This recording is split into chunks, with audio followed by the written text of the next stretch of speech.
Hello, everybody, and welcome back to It's Current Year for a fan submission today between the Scion of Slaanesh, aka Neckbet, aka the punching bag of the Total War Warhammer content community, content creator community.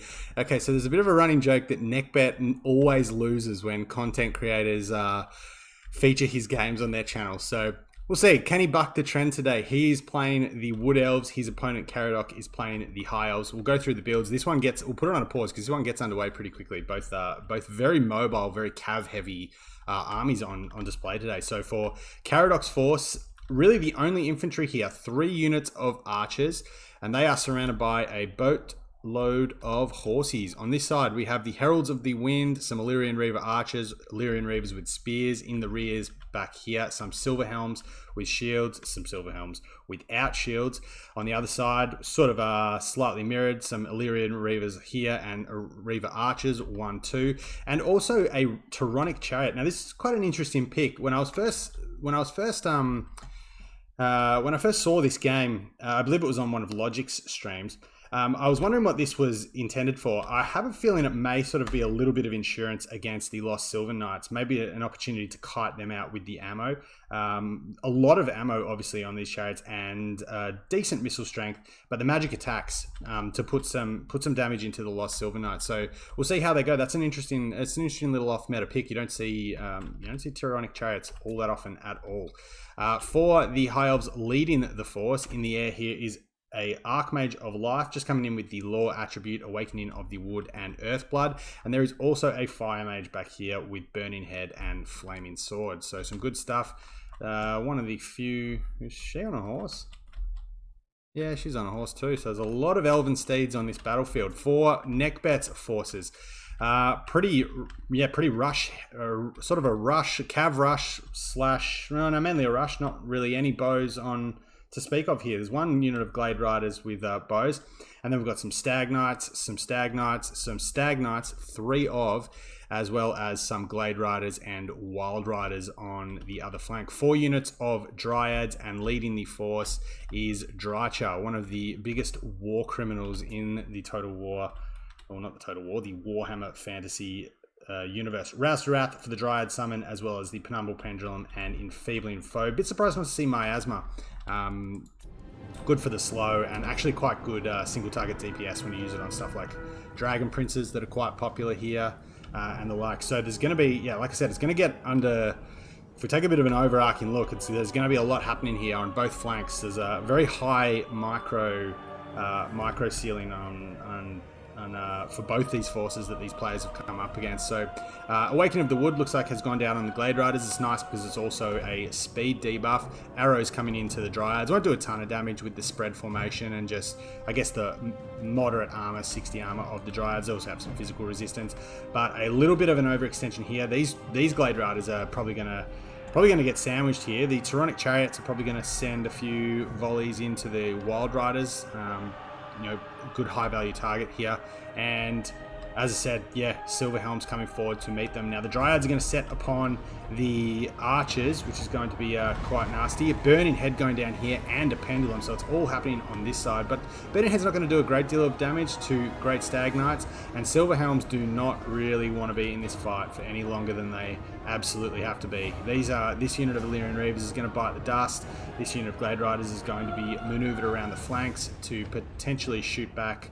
Are these Hagbane tips or just the regular ones? No, just the regular ones. So they're going to put some damage onto those Illyrian Reavers. Probably just try and push them back and stop the shooting over here. But the Dryads are going to get in on the Archers, and the Archers aren't going to enjoy this whatsoever. Dryads coming down, summoned from Drycha to try and pin in the Archmage and the Mage of Fire, as they did jump down to try and get some hits onto Drycha. And this flank not going as well. The Great Stag Knights have made their move over here now to try and get in on the Fire Mage and finish her off, because Burning Head's definitely...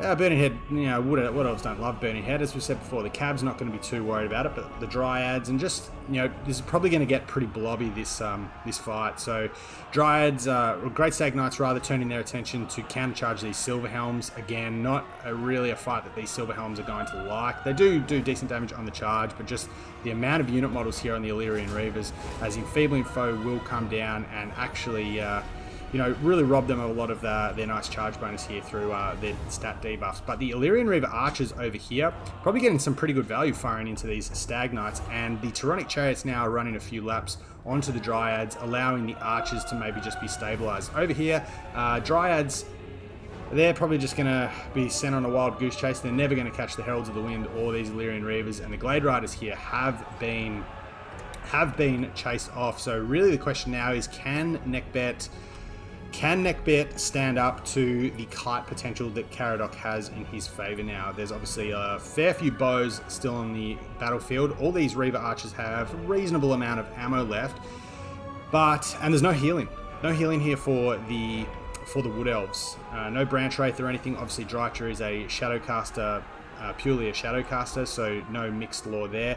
But the Glade Riders actually do stabilize, and there's a healthy unit of Dryads over here, a reasonably healthy unit over here pushing back these two units of Illyrian Reavers, and this probably isn't actually bad. I mean, they're a little bit isolated, but the Reavers probably don't want to take that fight, and it's a good way to waste their ammo because there's probably better uses of them over here shooting into the Stag Knights. 60 armor's not massive, bronze shield's not massive, and if they're fighting elsewhere, you can always organize shots into the back. So the Heralds of the Wind are going to go down. They've probably done some reasonably good work jumping around here, so use most of their ammo. So we'll see what kind of damage value they've netted at the end of the battlefield. But Drycha's in here wailing away on the Silverhelms. They just shatter. In fact, I think they might have just been killed to the last.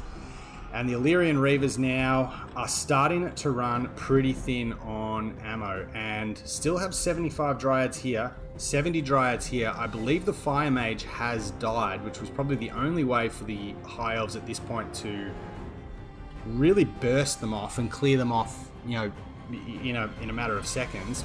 Mind you, they can dodge Burning Heads. But yeah, the Archmage of Life coming down here to do a bit of work, but again, not really a fight that she really wants to stick in for too long. Dryad's not landing a lot of their hits at the moment, but if they do, and now with the Enfeebling Foe may be able to get a few more hits on her, she's probably going to be able to be worked down reasonably quickly. And the Stag Knights that do remain, still 18 here, still 11 here. I think there's one unit still over here, 9 over here. They're getting pretty low. It's, you know, there's still some real hitting power, and at this stage, yeah, that's army losses. Wow, okay, that really ended in a hurry. I thought the High Elves might have been able to hang on, but maybe that Archmage was taking a little bit more damage than we thought when we looked away. So a nice win. Neckbet gets the monkey off his back. Look, I'll be honest, I did see this on the stream that I referenced earlier, and I reached out to him and I said, look, feel bad. You know, we had that Tomb Kings versus Beastmen game the other week, which I think about 4 content creators all cast. So yeah, there was a bit of a running joke going on that Neckbet doesn't have much luck when it comes to his replays being cast on YouTube channels. But yeah, nice win here today. Very, very mobile forces from both players. So really cool to see, and pretty well executed in the end from both. So obviously, you know, they distributed their cav up a little bit on each flank, so it was always going to be a test of both players to see, you know, how they could control it. But the Silverhelms just not really. I mean, they've got some good value, or those two have got some decent value. But yeah, head to head up against Stag Knights, Stag Knights hit hard.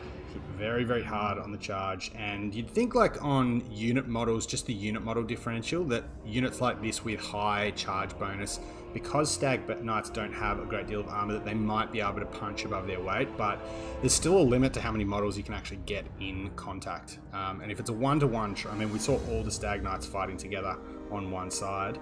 Obviously the unit model size of the cav is like another interaction to take account of. You might think that, well, I've got more models, maybe I can outburst them, but yeah, there's still a limit to how many you can actually have in combat and making use of that charge bonus. So the Reaver Archers have all had a solid game. Yeah, decent value on the Heralds of the Wind.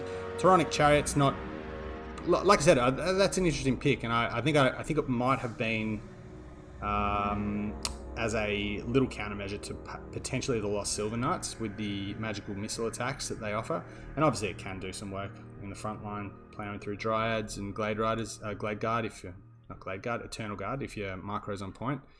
But yeah, the Archers just got set upon. Even though the Silverhelms kind of did respond and come out to meet the Dryads, yeah, just really couldn't get any value there. Wanted to really be shooting probably the Stag Knights. That, you know, it's a good way to get good value back, particularly with no healing in this force. But yeah, Drycha's done all right. Glade Riders have kind of been used to absorb the early charges, so that the Wild Riders and the Stag, I mean, even the Wild Riders have really struggled. Yeah, they've not fared too well at all. But yeah, the Stag Knights between them have done some pretty good work, and in the end were going pretty strong at the end of the game. So yeah, nicely played by Neckbet. Good game by Caradoc too. This is a cool list. This is a very hard list to pilot, and he's done it very well against a faction that can kind of take it up to the, you know, the high odds in the mobility and skirmish game. So well played to both players, and thank you all for stopping by to check it out. We'll be back with more soon. Until then, take care.